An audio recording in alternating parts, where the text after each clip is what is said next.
Hormat bapak-bapak, ibu-ibu. Salam Pancasila. Bapak-bapak, ibu-ibu yang melihat video saya ini, tolong jangan lupa subscribe, like, dan di-share. Sifatnya gratis.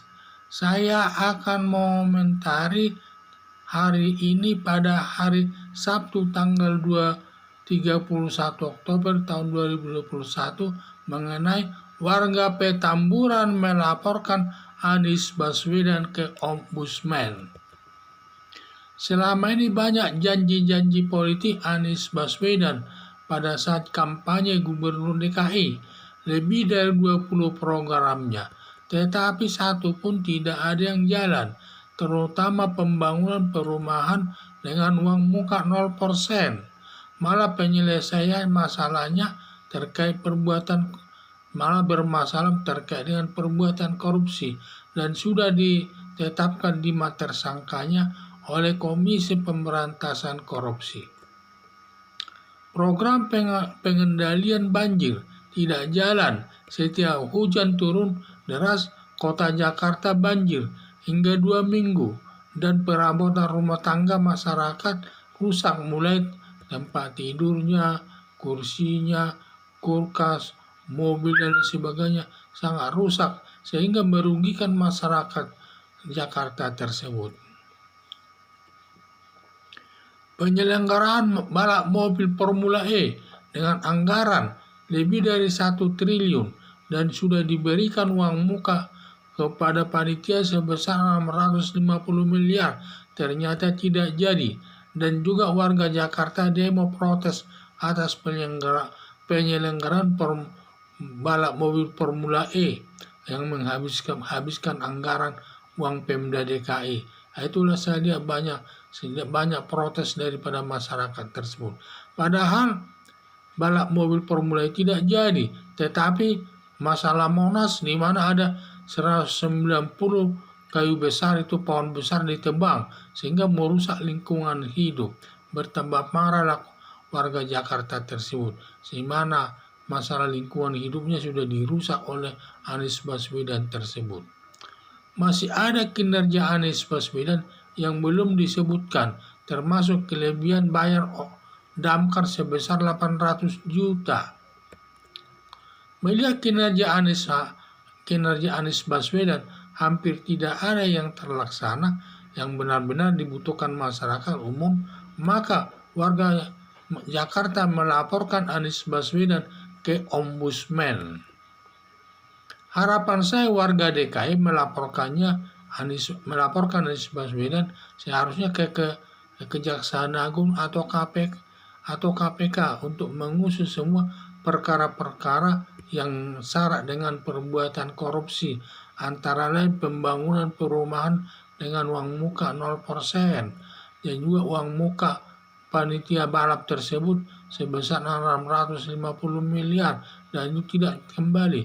Sama juga itu merugikan keuangan negara dan juga itu merupakan perbuatan korupsi. Di samping itu juga kelebihan bayar 800 juta atas mobil damkar tersebut, dan yang semua itu diduga syarat dengan perbuatan korupsi. Seharusnya laporan tersebut jangan disampaikan kepada Ombudsman.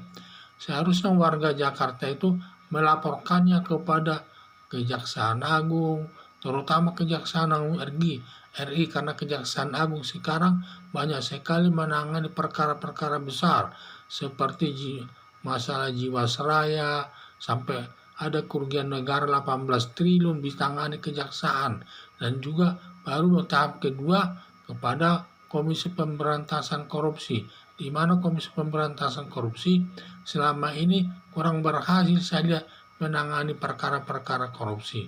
Demikian juga kepolisian, sehingga lebih tepat sebenarnya kasus-kasus yang syarat dengan perbuatan korupsi tersebut dilaporkan kepada Kejaksaan Agung RI agar diproses sesuai hukum yang berlaku. Sebagaimana yang sudah diselesaikan perkara-perkara besar, sudah ada faktanya dia menyelesaikan perkara besar, masalah Jiwasraya, masalah Asabri, semua kerugian negara di situ hampir 20, ada yang 18 triliun, ada yang 20 triliun.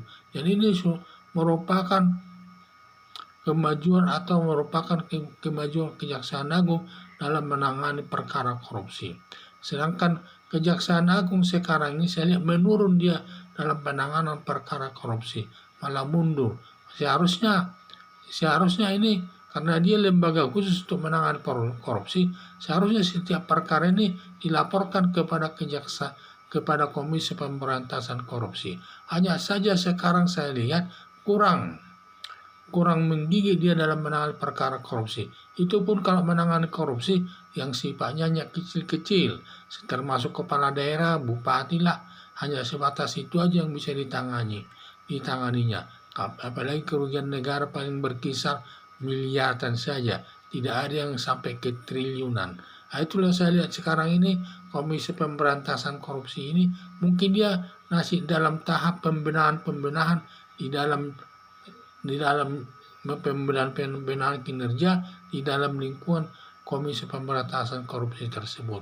Jadi harapan saya sebenarnya warga Jakarta jangan melaporkan Anies Baswedan ke Ombudsman, tetapi dilaporkan kepada Kejaksaan Agung atau KPK atau kepolisian agar semua perkara yang besar dengan perbuatan korupsi diproses sesuai aturan hukum yang berlaku. Sekian dan terima kasih.